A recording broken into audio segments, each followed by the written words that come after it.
Guys, I am दीपक दुबे। आज मैं आपसे mission with Akash YouTube channel के माध्यम से जुड़ा हुआ हूँ। मैं आज आपको हिंदी में टॉपिक तत्सम और तद्भव पढ़ाने के लिए यहाँ पर आप सबके सामने आया हूँ। तत्सम और तद्भव ये आपने देखा होगा कि जितने भी वनडे एग्जामिनेशन होते हैं यूपी में, चाहे वो टीचिंग का हो या फिर यूपी ट्रिपल एससी का हो, इन सब में हिंदी में इस टॉपिक के माध्यम से आपको कम से कम 1 से 2 क्वेश्चन देखने को मिल जाता है। ये टॉपिक वैसे है तो बहुत इजी, लेकिन कभी कभी क्या होता है कि हमें सही नॉलेज नहीं होने की वजह से हम इसे गलत कर देते हैं। इस टॉपिक को अगर आज आपने समझ लिया तो समझिए कि आज से आपके 1 से 2 नंबर किसी भी एग्जामिनेशन पे, जो भी वनडे एग्जामिनेशन यूपी गवर्नमेंट लेती है या फिर अदर गवर्नमेंट लेती है या सेंट्रल गवर्नमेंट, जिसमें भी हिंदी आता है उसमें ये टॉपिक मस्ट है। और इस टॉपिक के माध्यम से आज से आप अपना 1 से 2 नंबर का जो क्वेश्चंस होंगे उसे आप एकदम सही कर देंगे। टॉपिक बहुत इजी है, बहुत ही आपने हर जगह पढ़ा भी होगा, कुछ लोगों का क्लियर भी होगा, लेकिन कुछ लोगों के डाउट भी होंगे। तो आज से आपके सारे डाउट एकदम अच्छे से क्लियर हो जाएंगे, ऐसी मैं उम्मीद रखता हूं आपसे भी और खुद से भी। तो चलिए स्टार्ट करते हैं हिंदी में तत्सम और तद्भव। मैं ये मान के चल रहा हूं कि आपको ये पता होगा कि उत्पत्ति के आधार पे हिंदी में 4 तरीके के शब्द होते हैं: तत्सम, तद्भव, देशज और विदेशज। तो लेकिन आज मैं यहाँ पर आपको सिर्फ तत्सम और तद्भव के बारे में ही बताऊंगा। तो तत्सम और तद्भव चलिए स्टार्ट करते हैं। जैसे कि नाम से स्पष्ट है, तत्सम। तत्सम मतलब संस्कृत का वह रूप जो हम अपने आज भी दैनिक दिनचर्या में उपयोग करते हैं, उन्हें हम तत्सम शब्द कहते हैं। अब तत्सम आप देखिए, तत् धन सम, ठीक है। तत् मतलब होता है उसके या उसका, उसका मतलब किसका? संस्कृत का। और सम मतलब होता है समान, ठीक है। वह शब्द जो संस्कृत में एकदम उसके समान आज भी दैनिक जीवन में उपयोग होता है, उसे हम तत्सम शब्द कहते हैं। कभी कभी आपने सुना होगा कि लोग अग्नि, भार्या इत्यादि शब्दों का उपयोग करते हैं, ठीक है। ये शब्द आज भी यूज होते हैं, ऐसा नहीं है कि ये शब्द यूज नहीं होते हैं, ये शब्द आज भी यूज होते हैं, लेकिन जिस तरीके से पहले यूज हुआ करते थे संस्कृत में वैसे ही आज भी यूज हो रहे हैं, तो इन्हें हम तत्सम शब्द कहते हैं। लेकिन अब एक मैं आपको यहीं पर एक छोटा सा हिंट देता हूं, आज हम अग्नि को आग कहने लगे हैं, ठीक है। तो अब बस इतना ही डिफरेंस है तत्सम में और तद्भव में। ये शब्द आपने देखा, ये आपका हो गया तत्सम, एक मिनट रुकिएगा, ये आपका शब्द हो गया तत्सम, और ये आग, ये आपका हो गया तद्भव। ये एक छोटी सी ब्रीफ इंफॉर्मेशन थी तत्सम और तद्भव के लिए। मैं आपको इसमें डिटेल बताऊंगा, उसके लिए आपको परेशान होने की बिल्कुल जरूरत नहीं है, लेकिन आप इसको ऐसे लिखिए। अभी ये मैंने आपको एक ब्रीफ डिटेल दी है कि हाँ, जो लोग इसको रिकॉल कर सकते हैं वो इसको तत्काल रिकॉल कर पाए, ठीक है। शब्द समझिए, शब्दों का एक सारा खेल है। मैं इसमें लिख देता हूं कि वह शब्द जो पूर्णतः या ज्यों का त्यों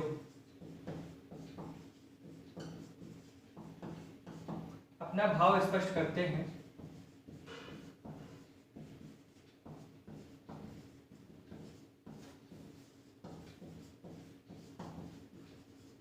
तत्सम शब्द कहलाते हैं।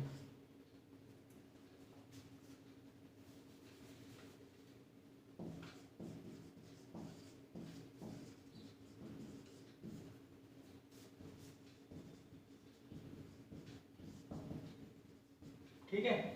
अब इसमें एग्जांपल देखिए आप, जैसे अग्नि, भार्या, धरा, आम्र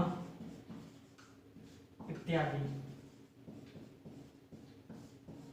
मतलब संस्कृत के वो शब्द जो ज्यों का त्यों अपना भाव स्पष्ट करते हैं, या जैसे वो अपने मूल रूप में बोले जाते थे आज भी वैसे ही उनका उपयोग हो रहा है, उन्हें हम तत्सम शब्द कहते हैं। ये बहुत ही एक छोटी सी डेफिनेशन है, इसमें बस आप इतना ही समझिए कि तत्सम शब्द वो होते हैं जिनके रूप में कभी कोई परिवर्तन नहीं होता है, उन्हें हम तत्सम शब्द में यूज करते हैं।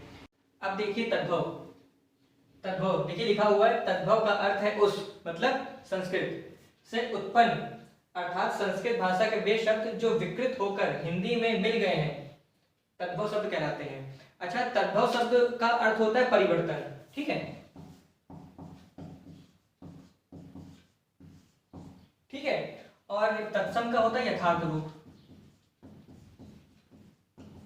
ठीक है। तो आप इससे भी एक अंदाजा क्या लगा सकते हैं, इससे भी आप ये समझ सकते हैं कि तत्सम मतलब होता है यथार्थ रूप और तद्भव मतलब होता है परिवर्तन रूप। वे शब्द जो परिवर्तित हो करके हमारी दैनिक भाषा में उपयोग होने लगे हैं, आम भाषा में जिनका हम यूज करने लगे हैं, वो शब्द हमेशा से तद्भव शब्द बताए जाते हैं या तद्भव शब्द कहलाते हैं। अच्छा देखिए, मैं इसी का देखिए, जैसे अग्नि, समझ में आ रहा होगा आपको कि ये एक शुद्ध संस्कृत रूप है। अब अगर हम अग्नि का तद्भव बनाएंगे तो हमें पता है कि हम आग बोलते हैं अपनी बोलचाल की भाषा में, ठीक है। तो तद्भव मतलब अग्नि का आग हो गया। लिखा हुआ है धरा, धरा मतलब होता है, धरा मतलब होता है पृथ्वी, लेकिन हम अपनी आमचाल की भाषा में क्या बोलते हैं, धरती। तो धरा मतलब भी हो गया वसुधा, वसुंधरा, अग्नि या पृथ्वी, और धरती का मतलब भी हो गया है वसुधा, अग्नि, धरातल, ठीक है। अब आम, जो बच्चे पहले से तत्सम शब्द पढ़ चुके हैं वो सबको बता सकते हैं कि आम का तद्भव क्या होगा। हम हमेशा से गर्मी के दिनों में जिस भी फल को सबसे अधिक प्रिय करते हैं, भाई भारत का तो राष्ट्रीय फल है आम, तो आम का आम हो जाता है। हम बोलते हैं सूरज, ठीक है, सूरज आम बोलचाल की भाषा है, लेकिन ये तद्भव रूप है, ये तत्सम नहीं है, ये है तद्भव रूप, ठीक है। इसी तरीके से हम बोल सकते हैं कि उल्लू, क्या है ये, तद्भव है। तो इन सब छोटे से एग्जांपल्स हैं, 3-4 एग्जांपल मैंने अभी आपको यहाँ पर दिए, अभी बाद में आपको तत्सम और तद्भव में परिवर्तन करना सिखा दूंगा। तो आप एक ब्रीफ नॉलेज इससे ये ले सकते हैं कि तत्सम मतलब का, तत्सम मतलब आप समझिए, तत्सम मतलब होता है यथार्थ रूप, ज्यो का त्यों, जैसा वो पहले संस्कृत में बोला जाता था बिल्कुल अभी भी उसका उच्चारण बिल्कुल वैसे ही होता है, उसमें कोई परिवर्तन नहीं होता है, वो रूप हमेशा तत्सम शब्द कहलाते हैं, संस्कृत रूप। हिंदी तद्भव मतलब होता है परिवर्तन, संस्कृत के वो रूप जिनको हमने अपनी सुविधा के अनुसार अपने आम बोलचाल की भाषा में परिवर्तित कर दिया है, वो रूप क्या कहलाते हैं, तद्भव रूप कहलाते हैं, ठीक है। तद्भव का मतलब ही होता है परिवर्तन। तो आप इन सब से लगा सकते हैं, देखिए जैसे कि आग हो गया, धरती हो गया, आम हो गया, सूरज हो गया, उल्लू हो गया, ये सब दैनिक बोलचाल की भाषा में क्या होते हैं, तद्भव शब्द कहलाते हैं या तद्भव शब्द बोले जाते हैं, ठीक है। और तत्सम का आपने देख ही लिया है। तो आज ये आपका ये क्लियर हो गया होगा कि तत्सम मतलब होता है कि वे शब्द जिनका यूज जैसे वो वैसे थे वैसा ही बिल्कुल यूज करते, उसमें कोई परिवर्तन नहीं होता, और तद्भव मतलब होता है परिवर्तन, ठीक है। अब मैं आपको कुछ एग्जांपल दे देता हूं जिससे आपका एकदम स्पष्टीकरण हो जाएगा। देखिए अब यहाँ पर कुछ उदाहरण है, ठीक है, तत्सम और तद्भव के। स्वर्ण, स्वर्ण इसका क्या होता है, सुवर्ण, सुवर्ण भी बोल सकते हैं, या फिर हम लोग जनरली आमतौर पर क्या बोलते हैं, सोना, ठीक है। कुंभकार तत्सम रूप है, और तद्भव में क्या बोलते हैं हम, कुम्हार, कौन, वो जो घड़े वगैरह बनाता है, कभी आप लोगों ने पानी को नहीं पिया हो तो समझ में आ जाएगा। अच्छी, अच्छी मतलब आंख, ये नयन हमारे, ये अच्छी हो गए। श्रावण, सावन का महीना होता है ना भगवान भोलेनाथ का, तो ये आपने देखा होगा कि शुद्ध रूप इसका क्या होता है, श्रावण, और हम क्या बोलते हैं, सावन, सावन में लग गई आग।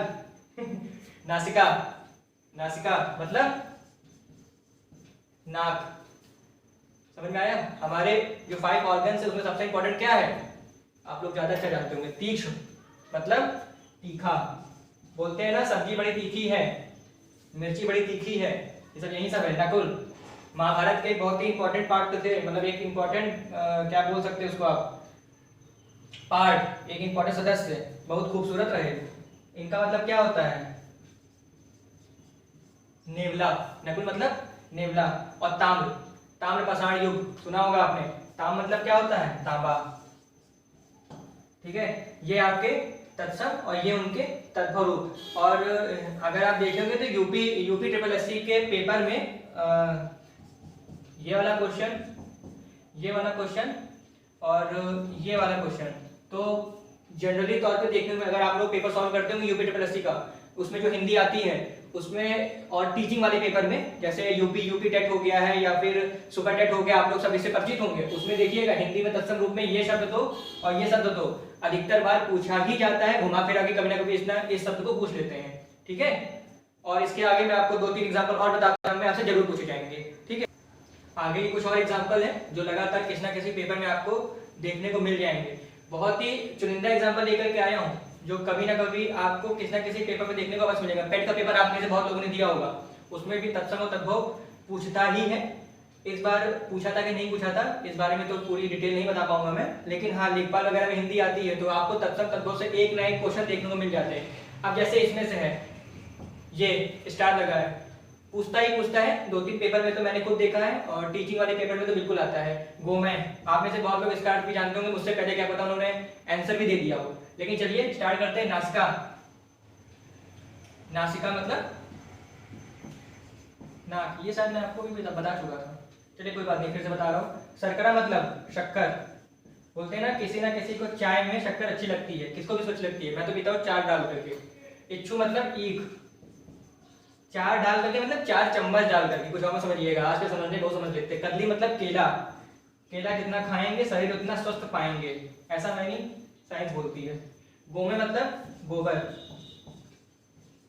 हालांकि साइंस के हिसाब से तो सेब सबसे अच्छा फल होता है, पर अगर बॉडी बनानी है तो केला खा सकते हैं आप, बाकी आपकी मर्जी। दुग्ध मतलब दूध, भाई सारा पोषण तो इसी में ही है, ठीक है। दूध पिएंगे तो स्ट्रॉन्ग बनेंगे, बच्चों को दिया भी जाता है। ओष मतलब ऊंट। तत्सम और तद्भव, मेरे हिसाब से ये एक शानदार नॉलेज है जो आप तक मेरे माध्यम से पहुंची होगी। मैं ये उम्मीद कर रहा हूं कि मेरा पढ़ाया हुआ आपको समझ आएगा और आपका समझा हुआ मुझे भी समझ आएगा। कैसे? कमेंट के माध्यम से, जो आप इस YouTube चैनल में अपने अच्छे से कमेंट लिख सकते हैं कि मेरा पढ़ाया हुआ आपको समझ में आया कि नहीं आया। अगर आया होगा तो आगे मुलाकात आपसे फिर होगी, बाकी तो जयराम जी की है। चलिए इसको आप बहुत ही अच्छे से देखिएगा, जिस पे स्टार लगा ये क्वेश्चन कहीं ना कहीं आपको देखने को 110% जरूर मिल जाएगा। जैसे अभी यूपी पीसीएल का एग्जाम है, मेरे हिसाब से उसमें हिंदी आती है, तो हिंदी के क्वेश्चन में ये और जो मैंने पिछला भी बताया था आपको एग्जाम्पल, उसमें से कोई ना कोई क्वेश्चन आपको 100% देखने को, क्योंकि यही क्वेश्चन रिपीट होते हैं। आयोग क्या करती है, सेम क्वेश्चन को रिपीट करती है। वो ये नहीं कि तत्सम तद्भव में अपने घर से लेके चली आएगी, नहीं लेके नहीं आएगी। जो एक जनरली क्वेश्चन है जो पिछले 3-4 वर्षों में किसी ना किसी यूपी पीसीएल के एग्जाम में या जिसमें भी हिंदी आती होगी, अगर आपको ज्यादा हिंदी देखनी है तो आप टीचिंग का कोई एग्जाम उठा लीजिए। टेट हुआ है, सुपर टेट हुआ है, रीट हुआ है, सी टेट हुआ है, जो भी जितने भी टीचिंग एग्जाम होते हैं उसमें तो हिंदी 30 नंबर की होती है। आपको 110% ग्रामर आती है उसमें, जैसे यूपी टेट वाले पेपर में ग्रामर आती है, तो उसमें तत्सम और तद्भव आपको कहीं ना कहीं देखने को मिल जाएगा। बहुत हेडेक लेने वाला टॉपिक नहीं है, बहुत ही अच्छा, बहुत सरल टॉपिक है, बहुत ही इत्मीनान से पढ़ेंगे। इतना रखेंगे, यथार्थ रूप में हमने पढ़ा वो तत्सम हुआ, परिवर्तन किया वो तद्भव हुआ, जनरल हमने जो आम भाषा में बोला वो तद्भव है, जो हमने संस्कृत से ज्यो का त्यों उठा करके रख दिया, ज्यो का त्यों उठा करके पढ़ लिया, ज्यो का त्यों उठा करके बोल दिया, वो तत्सम रूप है। ठीक है, तत्सम और तद्भव। मेरे ख्याल से इतनी नॉलेज आज मैंने आपको दी है, आपको 110% ऐसा मुझे लगता है कि समझ में जरूर आया होगा। चलिए फिर आगे मुलाकात करते हैं। टिल देन टेक केयर और स्वस्थ रहिए।